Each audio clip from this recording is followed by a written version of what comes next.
친구라는 이름의 구원 조용용 탁도리탕. 제1장 퇴근길의 그림자. 잊혀진 계절을 만나다. 어느덧 해가 짧아진 늦가을의 퇴근길이었습니다. 빌딩 숲 사이로 스며드는 노을은 유난히도 시리고 붉었습니다. 가방을 고쳐매며 지하철역으로 향하는데 아까부터 뒤통수에 닿는 시선이 있었습니다. 서너 걸음 뒤에서 누군가 내 발걸음에 맞춰 걷고 있다는 기묘한 이질감. 멈춰 서서 뒤를 돌아보았습니다. 그곳엔 한 여인이 서 있었습니다. 계절을 앞질러 입은 듯한 낡고 두툼한 외투, 바람에 헝클어진 머리칼, 그리고 무엇보다 초점이 흐릿한 눈동자. 초라하다는 말로는 부족한 삶의 무게에 완전히 짓눌려버린 듯한 중년 여인의 모습이었습니다. 누구시더라? 가물가물한 기억의 수면 위로 낯익은 얼굴 하나가 떠올랐습니다. 20여 년 전 우리는 참 젊었습니다. 경기도 부천역 인근 좁은 골목길 끝에 있던 방 2칸짜리 작은 전셋집. 그곳에서 땀을 뻘뻘 흘리며 친구들을 맞이하던 새색시의 수줍은 미소. 바로 중학교 동창 형용이의 부인이었습니다. 그날의 기억이 선명해집니다. 차린 건 소박한 나물 몇 가지와 고기 반찬뿐이었지만 형용이는 세상을 다 얻은 듯 웃으며 말했죠. 야, 이놈들아. 나 이제 내 집 생겼다. 비록 전세지만 여기서 돈 벌어서 진짜 내 집 살 거다. 우리는 맥주와 소주를 뻗 삼아 밤새도록 미래를 이야기했습니다. 하지만 그게 마지막이었습니다. 형용이는 가족을 위해 리비아의 뜨거운 사막, 아랍대수로 건설 현장으로 떠났습니다. 다녀오면 소주가 아니라 양주 사줄게. 큰 소리치던 그 녀석의 목소리가 귓가에 맴도는데 눈앞에 부인은 왜 이토록 무너진 모습으로 서 있는 것일까요? 혹시 형용이 부인 아니신가요? 내 물음에 그녀는 대답 대신 고개를 푹 숙였습니다. 어깨가 가늘게 떨리기 시작했습니다. 부끄러움이었을까요? 아니면 마지막 지푸라기를 잡은 자의 안도감이었을까요? 그녀의 갈라진 목소리가 노을 속으로 흩어졌습니다. 제2장 무너진 삶. 벼랑 끝에 선 친구. 우리는 근처 작은 카페에 앉았습니다. 그녀는 차마차 한 모금 마시지 못한 채 떨리는 손으로 가방끈만 만지작거렸습니다. 입술을 달달 떨며 내뱉은 첫 마디는 비명이자 절규였습니다. 남편이, 형용씨가 이제 일주일도 남지 않았대요. 가슴이 덜컥 내려앉았습니다. 형용이는 중동에서 돌아온 뒤 그곳에서 벌어온 돈으로 악착같이 살았다고 합니다. 하지만 운명은 가혹했습니다. 3년 전 발견된 폐암. 처음엔 희망을 품고 수술도 하고 고통스러운 항암 치료도 버텨냈지만 암세포는 독하게도 그의 생명을 갉아먹었습니다. 그리고 병원은 이제 손을 쓸 수 없으니 임종을 준비하라는 마지막 통보를 했다는 것입니다. 그런데 병원을 나갈 수가 없어요. 밀린 병원비가 3천만 원입니다. 부천 아파트도 팔고 친정아버지께 구걸해서 낼 수 있는 건 다 냈는데 이제는 정말 아무것도 안 남았어요. 병원에서는 당장 내일이라도 돈 안 내면 중환자실에서 내보내겠다고 하는데 평생 가족만 위해 산 저 사람 차가운 길바닥에서 보낼 수는 없잖아요. 그녀는 참았던 울음을 터뜨렸습니다. 주변 사람들의 시선도 아랑곳하지 않고 아이처럼 서럽게 울었습니다. 리비아의 그 뜨거운 볕 아래서 모래바람 마시며 일했던 내 친구 형용이. 그 녀석의 마지막이 고작 돈 3천만 원 때문에 길바닥으로 쫓겨나는 것이라니. 하지만 나 역시 평범한 월급쟁이 부장이었습니다. 당장 통장에 3천만 원이라는 큰 돈이 있을 리 만무했습니다. 머릿속이 하얘졌습니다. 잠시만요, 재수씨. 방법이 있을 겁니다. 하늘이 무너져도 솟아날 구멍은 있다고 했어요. 그녀를 안심시키며 집으로 데려왔습니다. 아내에게 사정을 이야기하고 그녀를 돌보게 한 뒤 저는 서재로 들어가 휴대폰을 켰습니다. 제3장 600명의 기적. 십시일반의 우정. 가장 먼저 전화를 건 곳은 우리 동창회의 마당발이자 총무인 시무였습니다. 시무는 소식을 듣자마자 낮은 욕설을 내뱉었습니다. 이 미친놈들. 형용이가 그 지경이 되도록 우린 뭐했냐? 그의 목소리엔 친구를 잊고 산 자책감이 가득했습니다. 시무야, 내가 일단 1,000만 원 마련할게. 어떻게든 해볼게. 너도 사정 좀 봐주라. 내 말이 끝나기도 전에 시무가 답했습니다. 나도 은행 빚 많지만 지금 그게 문제냐? 나 가입한 장기 저축 해지하면 500은 나온다. 그리고 내가 애들한테 다 연락 돌리. 걱정 마라.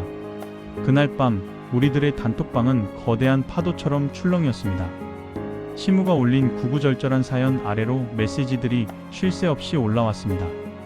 은퇴 후 아파트 경비를 서는 친구, 작은 가게를 하며 하루하루 버티는 친구, 자식 등록금에 허덕이는 친구. 저마다 삶은 고단했지만 형용이라는 이름 앞에 모두가 하나가 되었습니다. 형용아 미안하다. 친구가 몰라봐서. 나 지금 5만원 보낸다. 적어서 미안하다. 나는 100만원 보낸다. 형용이 편히 가게 해주자. 놀라운 일이 벌어졌습니다. 밤새도록 카톡 소리가 끊이지 않았습니다. 5만원, 10만원. 적게는 커피 몇 잔 값을 아껴 보낸 돈부터 많게는 비상금을 털어보낸 수백만원까지. 명퇴다 구조조정이다 해서 모임조차 뜸했던 친구들이 얼굴도 잊고 살았던 그 녀석을 위해 기꺼이 지갑을 열었습니다. 사흘 만에 시무의 통장에는 3천만 원이 훌쩍 넘는 돈이 모였습니다. 그것은 단순한 화폐가 아니었습니다. 잊고 지냈던 우리들의 청춘이었고 서로의 고단함을 위로하는 눈물겨운 우정이었습니다. 제사장 잿빛 하늘로 떠난 친구, 그리고 남겨진 씨앗.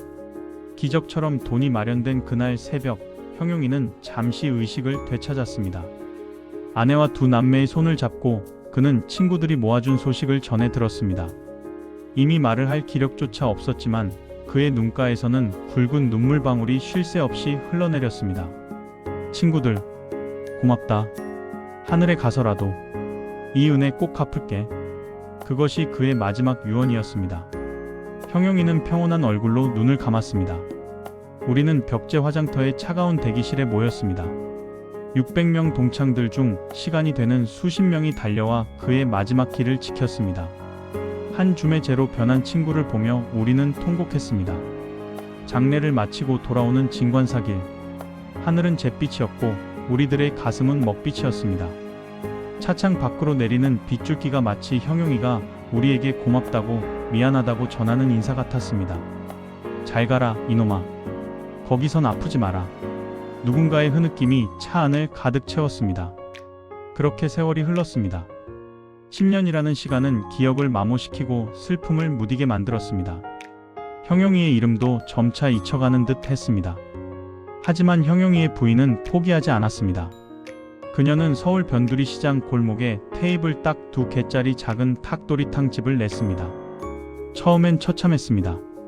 서툰 칼질에 손을 베기 일쑤였고 술 취한 손님들의 행패에 화장실에서 남몰래 울기도 했습니다. 주변 큰 식당 주인들은 여자 혼자 몸부림친다며 비아냥거렸습니다. 하지만 그녀는 그때마다 친구들이 모아줬던 그 3천만 원의 무게를 생각했습니다. 내 남편을 지켜준 그 소중한 돈 헛되게 하지 않겠다. 그녀는 독하게 마음을 먹었습니다. 제오장 우정의 꽃, 조영용 탁도리탕. 그녀의 진심은 맛으로 나타났습니다.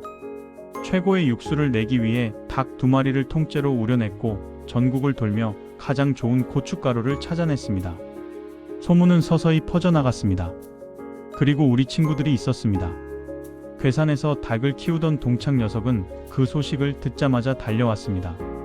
재수씨, 이제 닭 걱정은 마쇼. 내가 세상에서 제일 싱싱한 놈으로 평생 원가에 대줄 테니까. 천안에서, 강릉에서 전국의 친구들이 서울에 올 일이 있으면 반드시 그 집을 찾았습니다. 가족 모임도 회식도 모두 조영용 닭도리탕에서 했습니다. 어느 날은 만화가 허영만 선생이 찾아와 맛을 보고는 조선반도 최고의 닭도리탕이라는 사인을 남기고 갔습니다. 이제 그 집은 월 매출 1천만 원이 넘는 명소가 되었습니다. 간판에 새겨진 조영용이라는 이름 석 자는 더 이상 아픔이 아니라 승리의 상징이 되었습니다. 그리고 오늘 제 휴대폰에 가슴 벅찬 메시지 한 통이 도착했습니다.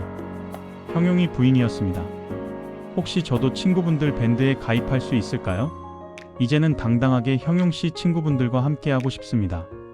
당연히 YES였습니다. 시무는 소식을 듣고는 형용이가 살아 돌아온 것보다 더 반갑다 며 그녀를 초대했습니다. 밴드에 가입한 그녀의 첫 인사는 우리 모두를 울렸습니다. 저는 수어지교니 문경지교니 하는 말들이 책에만 있는 줄 알았습니다. 그런데 형용씨가 친구들에게 잘한 것도 없는데 여러분의 사랑이 어쩌면 이리도 클까요? 정말 고맙습니다. 그리고 기쁜 소식 하나 전합니다. 저희 아들이 이번에 회사에서 마케팅 공로를 인정받아 인센티브 5천만 원을 받았습니다. 아들과 상의했습니다. 이 돈 전액을 우리 남편을 살려주신 동창회 기금으로 기부하겠습니다. 그 글을 읽는 순간 제 눈앞이 흐려졌습니다. 우리가 보냈던 3천만 원이 10년의 세월을 지나 5천만 원의 사랑으로 돌아왔습니다. 형용이는 죽지 않았습니다. 그 녀석은 우리들의 우정 속에 그 뜨거운 닭도리탕, 김 속에 그리고 번듯하게 자란 아들의 미소 속에 여전히 살아 있었습니다.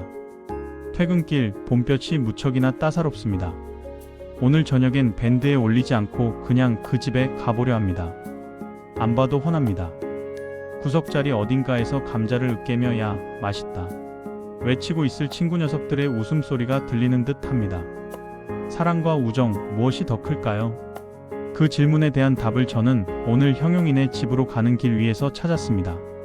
둘은 다른 이름의 쌍둥이일 뿐이라는 것을요. 가방 안에는 그녀가 좋아하는 오메기떡 한 봉지가 묵직합니다. 제 발걸음은 그 어느 때보다 가볍고 행복합니다. 여러분 곁에는 지금 누가 있습니까? 오늘 밤 잊고 지냈던 친구에게 전화 한 통 걸어보세요. 잘 지내냐는 그 짧은 한마디가 누군가에게는 다시 일어설 수 있는 기적의 시작이 될지도 모릅니다.